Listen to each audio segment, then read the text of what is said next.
तो शुरू करते हैं आज का टॉपिक जो है बीजगणितीय भाग वैदिक गणित के लिए। हमारे पास इसका पहला सूत्र है सूत्र परावर्त योज्यते और इसका हम प्रथम अनुप्रयोग पढ़ेंगे। सूत्र परावर्त योज्यते को बोलते हैं पक्षांतरण व समायोजन। यहां पे किया जाता है जो आपके पास बीजीय समीकरण है उसका पक्षांतरण और समायोजन। अब देखिए इसका प्रथम अनुप्रयोग किस प्रकार से है। अगर आपको समीकरण मिले किस रूप में ax प्लस बी बराबर है cx प्लस डी के, ax यानी x का एक भाग गुणज है उसका a, दूसरी तरफ x का गुणज क्या है c। यहां पर ax के साथ कोई अलग संख्या चल रही है जो b है और इधर चल रही है d। इसका हल हमेशा किसके बराबर होता है, यहां से अगर हम x निकालेंगे वो हमेशा आएगा d minus B upon a minus C. Example लेते हैं, एग्जाम्पल से देखते हैं कि क्या ये समीकरण लागू होता है। तो हमारे पास एक एग्जाम्पल है 2x plus 3 is equal to 4x plus 5। यहां पर हमारे पास अगर हम देखें तो a है हमारे पास 2, b है हमारे पास 3, c है हमारे पास 4 और d है हमारे पास 5। हमारा फॉर्मूला कहता है कि हमें करना क्या है, d माइनस बी बटा a माइनस सी। अब यहां पर d क्या है हमारे पास 5 है तो सबसे पहले d लिखा। अब इसमें से किसको घटाना है, देखिए यहां पर दिया है d माइनस बी और b हमारे पास कितना है, b हमारे पास यहां है 3 बटा a माइनस सी। a कितना है 2 और c हमारे पास कितना है 4, तो a में से किसको घटाना है c को। हल किया, x बराबर 5 में से 3 गए कितने बचे 2 बटा 2 में से 4 गए कितने बचे माइनस के 2। सोल्व किया तो क्या आया x बराबर -1 और यही हमारा क्या होगा आंसर। ये है हमारे पास सूत्र परावर्त योज्यते का प्रथम अनुप्रयोग जो कहता है ax plus B is equal to C X plus D है, तब x बराबर क्या होता है d माइनस बी बटा a माइनस सी। अब देखते हैं सूत्र परावर्त योज्यते का द्वितीय अनुप्रयोग। देखिए ये क्या कहता है, ये कहता है कि जब आपको समीकरण किस रूप में दिया हुआ हो ax plus B upon P बराबर C X plus D upon Q, अगर इस रूप में आपको बीजीय समीकरण दे रखा है तो उसको हल करने का सीधा तरीका वैदिक विधि के सूत्र परावर्त योज्यते सूत्र से क्या है, x बराबर dp minus B Q upon A Q minus CP, ये हम लगाएंगे और डायरेक्ट ही हमें क्या मिल जाएगा, इस बीजीय समीकरण का आंसर मिल जाएगा। एग्जाम्पल लेते हैं इसके लिए 3x plus 4 upon 3 is equal to 4x plus 5 upon 2। Solve करेंगे, x का मान सीधा ही हमें निकालना है, लिखने की आवश्यकता वैसे है नहीं लेकिन एक बार लिख लेते हैं सोल्व करने के लिए। a, यहां पर a का मान देखिए क्या है समीकरण की तुलना करके, तो a यहां पर कितना है 3 है, b यहां पर कितना है 4 है, c यहां पर कितना है 4 है, d यहां पर कितना है 5 है।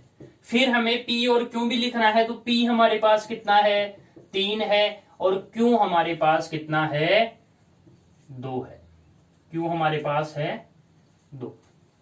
ठीक है, सोल्व करेंगे, लिखेंगे सबसे पहले हमारे पास d गुणा p, तो d का मान हमारे पास कितना है 5 गुणा p का मान हमारे पास कितना है 3 माइनस b गुणा q, b हमारे पास कितना है 4 और q हमारे पास कितना है 2 बटा a गुणा q, तो 3 गुणा 2 माइनस c गुणा p, तो c कितना 4 और ये हो गया हमारे पास 3। सोल्व करेंगे, 5 गुणा 3 15 माइनस 4 दूनी 8 6 और 12, ये हमारे पास किसकी वैल्यू आ जाएगी इसको सोल्व करने पर x की। कर लेते हैं इसको सोल्व, तो x बराबर 15 में से 8 गए, कितने बच गए 7 बटा 6 में से 12 गए तो माइनस के क्या बच गए 6। तो हमारा आंसर हो गया माइनस के 7 बटा 6। ये हमारा यहां से क्या आ गया इस बीजीय समीकरण का हल। और कहां से प्राप्त हुआ, सूत्र परावर्त योज्यते के द्वितीय अनुप्रयोग से ये हमें प्राप्त हुआ है। अब देखते हैं सूत्र परावर्त योज्यते का तृतीय अनुप्रयोग। ये वह बहुत ही महत्वपूर्ण अनुप्रयोग है। यहां से पिछले साल ये क्वेश्चन भी आया, आरबीएससी की 2019 की एग्जाम में आया हुआ क्वेश्चन हम यहाँ पे हल करेंगे। किस प्रकार से यहाँ पे हल होगा, महत्वपूर्ण है क्योंकि पिछले साल आया है, संभावनाएं कम है लेकिन आ सकता है।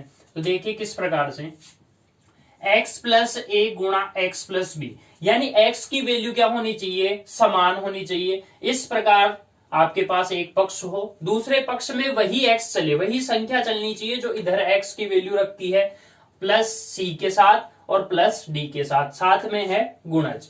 यानी x प्लस ए गुणा x प्लस बी बराबर x प्लस सी गुणा x प्लस डी दिया हुआ हो तो x की वैल्यू जब निकालेंगे वो होगी C D minus A B, C गुणा डी माइनस ए गुणा बी बटा A plus B minus C minus D. हल करते हैं, समझते हैं किस प्रकार से हल होगा।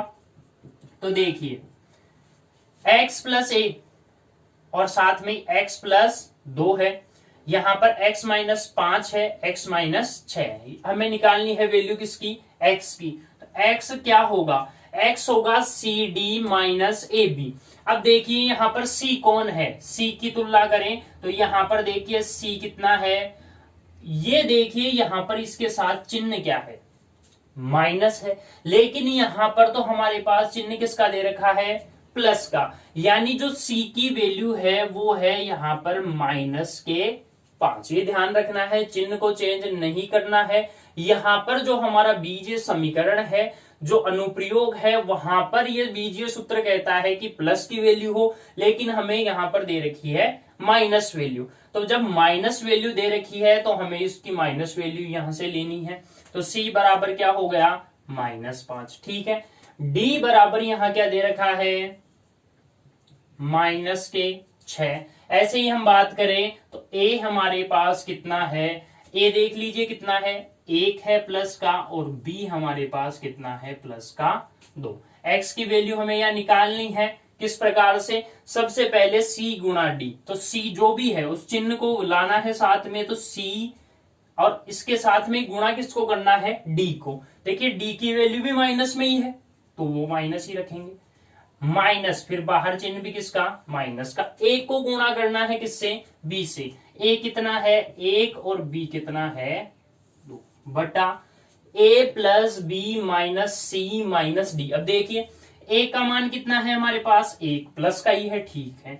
फिर हमारे पास b का मान कितना है, b का मान देखा तो 2 है। फिर माइनस का चिन्ह लगाना है और लिखना है c, लेकिन c की वैल्यू हमारे पास माइनस के 5 है, तो अंदर हम कोष्टक में लिखेंगे माइनस के 5। देखिए फॉर्मूला कहता है कि बाहर माइनस है, लेकिन यहां देखते हैं जब हम इस समीकरण की तुलना करते हैं तो c का मान -5 मिलता है, तो उसको -5 ही लिखना है। माइनस, अब d का मान कितना है, माइनस के 6। हल करेंगे इसको, x की वैल्यू निकाल लेंगे तो देखिए क्या आएगी, 6 को 5 से गुणा किया, 6 पंजो 30, किसके, माइनस माइनस प्लस, माइनस 2 1 कम 2 बटा 2 प्लस 1। देखिए 2 प्लस 1 कितना हो गया, 3। माइनस माइनस क्या हो जाएगा, ये भी प्लस, और ये माइनस माइनस भी क्या हो जाएगा, प्लस। और हल करेंगे इसको तो x की वैल्यू 30 में से 2 गए, कितने बच गए, 28 बटा, इसको सोल्व किया, 6 और 5 11, 11 और 3 14। तो हमारे पास x की वैल्यू निकल के आ गई कितनी, 2। यही हमारा क्या है यहाँ पे आंसर। अब देखते हैं सूत्र परावर्ती योज्यते का अंतिम व चतुर्थ प्रयोग, जो कहता है कि जब आपको बीजीय समीकरण दिया हुआ हो m बटा एक्स प्लस ए प्लस एन बटा एक्स प्लस बी बराबर 0, तो आपको हल करेंगे, आप उसे हल करेंगे तो x की वैल्यू प्राप्त होगी minus M B plus N A upon M plus N. इस प्रकार से हम उसको हल कर सकते हैं। देखिए क्या है, एक एग्जाम्पल से समझते हैं। एग्जाम्पल है हमारे पास 7/x+3+5/x+6 बराबर 0। यहां से अगर हम वैल्यू देखते हैं तो हमारे पास ए की वैल्यू है 3, बी की वैल्यू है हमारे पास 6, एम दिया हुआ है 7 और एन दिया हुआ है हमारे पास कितना, 5। हल करेंगे। देखिए x बराबर, माइनस का चिन्ह बाहर लगाएंगे। सबसे पहले क्या है, m गुणा b, तो 7 गुणा 6 प्लस n गुणा a, n को a से गुणा करेंगे तो 5 गुणा 3 बटा m प्लस n, तो 7 प्लस 5। हल कर लेंगे, माइनस का चिन्ह चलेगा इस हाथ, तो 42 प्लस ये कितने हो गए 15 और ये हो गया 12। और सॉल्व करेंगे तो यहां से देखिए x की वैल्यू क्या आ जाएगी, ऊपर आ जाएंगे, इसको ऐड किया 42 प्लस 15, ये हो गए 57/12। तो हमारे पास जो x की वैल्यू आई वो कितनी आई, -57/12। उम्मीद है आपको सूत्र परावर्त्य योजित के चारों अनुप्रयोग बहुत ही अच्छे से समझ में आए होंगे। अगर आपको समझ आया तो आप हमारे कमेंट बॉक्स में लिखकर हमें बता सकते हैं। वैदिक गणित के इस बीज गणित का अगला सूत्र है सूत्र शून्यम साम्य समुच्चय, जो कहता है कि समुच्चय अगर समान है, समुच्चय परस्पर क्या है, समान है, तो वहां पर वैल्यू क्या प्राप्त होगी, उसकी शून्य प्राप्त होगी, 0 प्राप्त होगी। यहां पर इसका अगर प्रथम अनुप्रयोग हम देखें तो वो कहता है कि आपके पास अगर सर्वनिष्ठ खंड में आपके पास मान लीजिए x है, तो वहां पर x की वैल्यू हमेशा ही क्या हो जाएगी, 0। इसको समझने के लिए हम एक एग्जांपल लेते हैं, जैसे 2x plus 3x, 2x plus 3x, और यहां पर दिया हुआ है 3x प्लस 2x। ठीक है, अब देखिए यहां पर हर जगह आपको क्या मिल रहा है, x, हर खंड में क्या मिल रहा है, x। अब जब x मिल रहा है तो हमेशा आप इसको हल करेंगे तो x की वैल्यू आपको क्या प्राप्त होगी, शून्य ही प्राप्त होगी। इस प्रकार से कि किताब का एग्जांपल लेते हैं, कह रहा है 12x प्लस 3x बराबर 4x प्लस 5x।